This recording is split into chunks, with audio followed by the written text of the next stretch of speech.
Jésus est au milieu de nous, son regard s'abaisse sur nous, sa douce voix l'entendez-vous?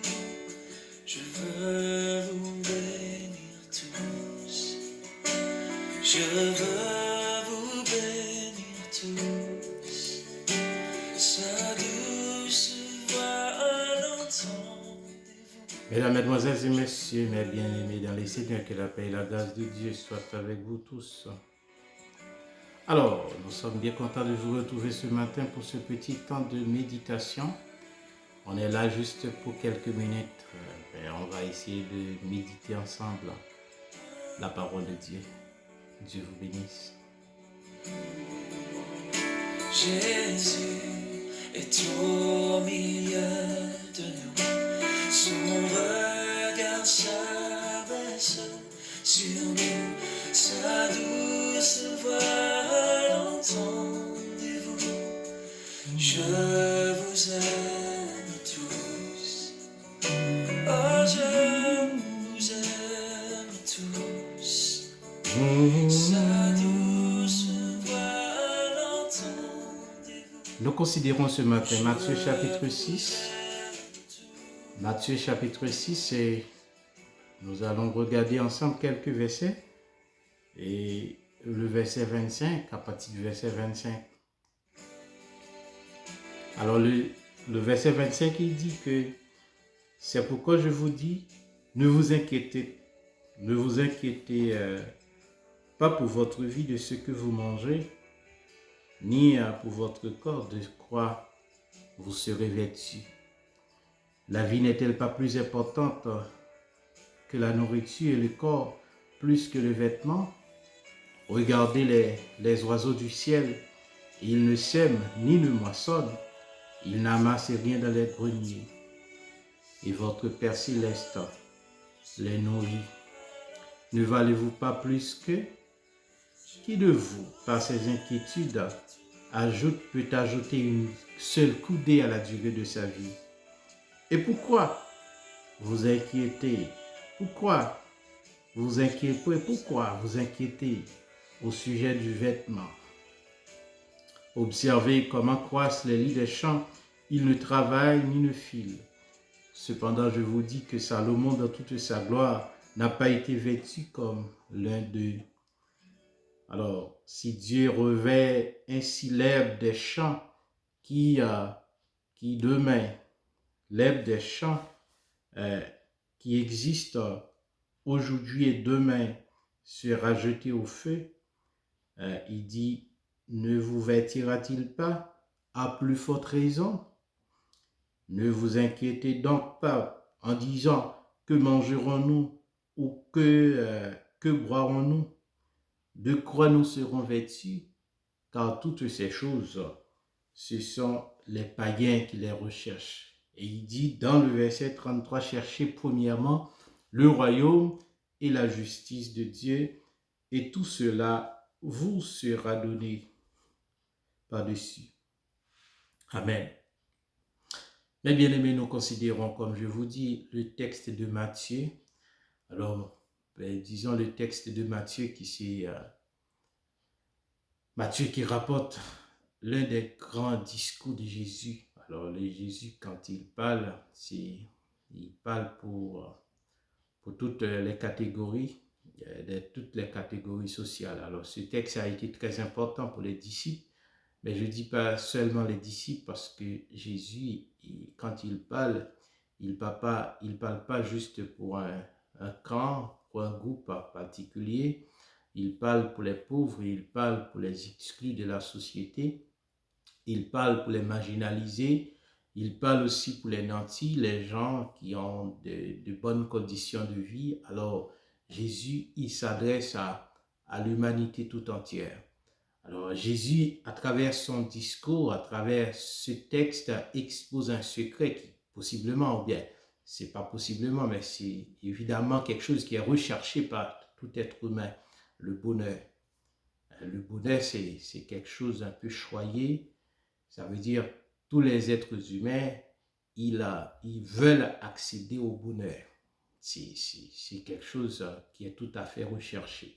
Et c'est pourquoi aujourd'hui, et on voit une certaine multiplication de trucs par rapport au bonheur. Quand on est dans la rue, on voit des livres, on voit des affaires, on voit plein d'affaires qui disent, écoutez, des secrets, 8 secrets pour accéder au bonheur. Mais parfois, c'est des trucs magiques. Mais Jésus, à travers ce passage, donne aussi des clés, hein, donne un secret capital pour accéder au bonheur. Alors Jésus dit qu'il faut bannir ce que nous appelons, ou bien ce qu'il appelle les inquiétudes. Il faut finir avec cette question d'inquiétude. Si vous voulez vivre quand même bien, si vous voulez quand même avoir une vie en paix, une vie paisible, il faut bannir l'inquiétude. Alors la forme de vie que Jésus présente dans le passage à l'apparence d'une vie d'insouciance, d'une vie des gens un peu moins responsables. Et quand Jésus dit qu'il faut bannir l'inquiétude, mais pourtant Jésus, c'est pas l'insouciance, mais Jésus, il veut en quelque sorte, c'est quand même une formule, c'est la formule qui doit quand même déboucher à une certaine satisfaction de l'âme. Et mes bien-aimés, Jésus dit clairement, pour accéder au bonheur, pour accéder pour donner une certaine paix à notre âme, à notre vie, il faut d'abord, il faut bannir l'inquiétude. Et pas juste bannir, mais le Christ présente quelques éléments clés, quelques raisons pour lesquelles, disons tout le monde, les gens, nous ne devons pas nous inquiéter. La première chose, c'est que Jésus dit il faut replacer la vie reconsidérer la vie ou bien replacer la vie à sa juste valeur. Ça veut dire évaluer la vie à sa juste valeur. La vie est beaucoup plus importante que toute autre chose. Ça c'est le point numéro 1 que Jésus a présenté. C'est projeter un autre regard sur la vie. Ça veut dire, parfois nous pensons que la nourriture est importante, mais Jésus dit, vous mangez pour faire croire. C'est juste pour garder le corps en forme. Mais le principe de la vie, ça vient avant la nourriture. Ça veut dire, c'est Jésus, c'est Dieu lui-même qui nous donne la vie. Et si la vie vient avant la nourriture, bien aimé, il n'y a aucune raison. C'est pas justifié. Et la nourriture, le corps est beaucoup plus important que les vêtements. Mais les vêtements, peu importe, que ça soit cher ou pas, mais il dit que le corps est plus important que les vêtements. Mais bien aimé, quand nous pensons à ce Dieu qui nous donne la vie, il nous donne la vie. S'il nous a donné la vie, toutes les autres choses sont possibles. Ils sont devenus automatiquement possibles parce que la vie est plus chère, la vie est plus onéreuse que toutes ces choses. Mais la deuxième raison exposée par Jésus dit, écoutez, dis-moi à quoi ça sert l'inquiétude, c'est futile, ça sert à rien. Au contraire, les experts d'aujourd'hui, ils disent que, écoutez, à force de s'inquiéter, on va finalement déboucher à des complications, des cas de maladies cardiovasculaires, maladies mentales, tout ça, parce que tout simplement, on s'inquiète trop. Parce qu'on porte l'inquiétude, c'est le fait de porter aujourd'hui même, dans votre pensée, le fardeau du demain. On vit dans un éternel demain. On s'inquiète. Il y a une instabilité constante qui se manifeste, qui dit, qu'est-ce que nous allons faire? Qu'est-ce que nous allons manger? Mais en fait, c'est porter le fardeau de demain. Parfois, les gens, ils disent, aujourd'hui, ça va bien. Et ils peuvent quand même trouver quelque chose, mais ils commencent à réfléchir. C'est un demain qui devient présent. Et Jésus dit, écoutez, il faut bannir. Mais le plus grand secret exposé par le Christ, c'est que le Christ dit que notre Père Céleste sait ce que nous en avons besoin. En fait, votre vie ne dépend pas de vous, mes bien-aimés. Notre vie n'est pas à nous.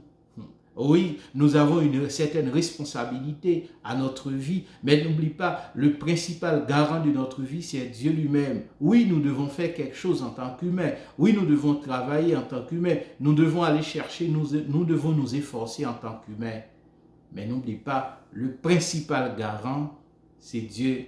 C'est votre Père céleste sait que vous en avez besoin. Oui, les portes peuvent être un peu barricadées, mais le Seigneur Jésus, il sait ce qu'il va faire. Il sait ce qu'il va faire parce qu'il est notre Père. Il est notre Père. Et il sait, il connaît déjà nos besoins. Il connaît déjà nos difficultés. Ben, je ne sais pas, c'est quoi votre situation ce matin? Mais le Christ vous dit, votre Père Céleste sait, il sait. Un Dieu qui voit, ce Dieu, il voit. Il voit vos douleurs, il voit vos tristesses, il voit vos tribulations, il voit toutes choses ce matin. Alléluia. Ne vous inquiétez de rien, c'est ce qui est écrit en Philippiens chapitre 4, le verset 6. Mais en toutes choses, faites connaître vos besoins à Dieu par des prières et des supplications avec des actions de grâce. Le plus important, c'est de savoir que vous avez un Dieu attentif. Le plus important, c'est de savoir que vous avez un Dieu qui vous écoute. Le plus important, c'est de savoir que vous avez quelqu'un à qui vous pouvez confier vos larmes, vos douleurs, vos tribulations, tout ce qui se présente pour vous comme calamité. Vous avez quelqu'un à qui vous pouvez parler aujourd'hui. Ce n'est pas le fait de se plaindre. Parfois, les croyants, les croyants sont...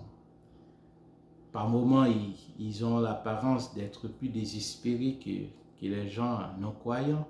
Malheureusement, Jésus dit, ne vous inquiétez de rien.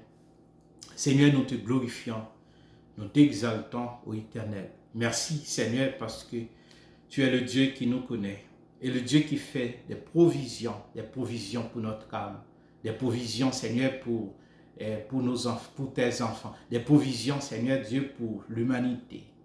Seigneur, tu nous as dit à travers ta parole que nos inquiétudes, ça serve vraiment pas à rien. Ça veut dire ça c'est pas utile.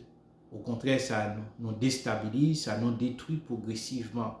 Et Seigneur, ce matin, nous voulons bannir ce chemin. Nous voulons vivre davantage, Seigneur, en toi et vivre dans la foi parce que toi, Seigneur, tu donnes la paix, tu donnes la tranquillité de l'âme. Seigneur, ce matin, nous te prions, Seigneur, pour nos bien-aimés. Peut-être qu'ils vivent des temps, Seigneur, qui vivent des tempêtes, qui connaissent, Seigneur, des temps difficiles. Mais ils ont besoin, Seigneur, de cette parole, de cette parole rassurante qui nous dit, ne vous inquiétez de rien, mais en toutes choses, faites connaître nos besoins à toi, Seigneur. Merci, Père, parce que tu es là pour nous. Merci, Seigneur, parce que tu es là pour nos frères. Merci parce que tu es là, Seigneur, pour ton Église. Parfois, Seigneur, il y a des gens qui sont vraiment délaissés, mais toi, tu es le Dieu de toutes les couches. Alléluia, nous te glorifions, Seigneur, nous t'exaltons, Père. Merci, Seigneur, pour tout ce que tu vas opérer dans nos vies. Alléluia, nous te glorifions. Amen, amen, amen, amen. Mes bien-aimés, je vous dis merci parce que vous avez suivi ce petit temps de méditation. Alors, le message de la parole, c'était quoi? Le message nous a dit ce matin que l'inquiétude, ça ne sert à rien. L'inquiétude, ça ne sert à rien. Et n'oublie pas, le plus important, c'est de savoir que notre vie est au-dessus de toute autre chose. La vie est au-dessus de toute autre chose. Mais si Dieu vous a donné la vie, toutes les autres sont possibles. Et n'oublie pas non plus que vous avez un Père responsable, un Père qui connaît véritablement le besoin de ses fils. Mais il dit que votre Père céleste sait ce que vous en avez besoin. Que le Seigneur Jésus vous bénisse. À très bientôt. Pasteur Doréus.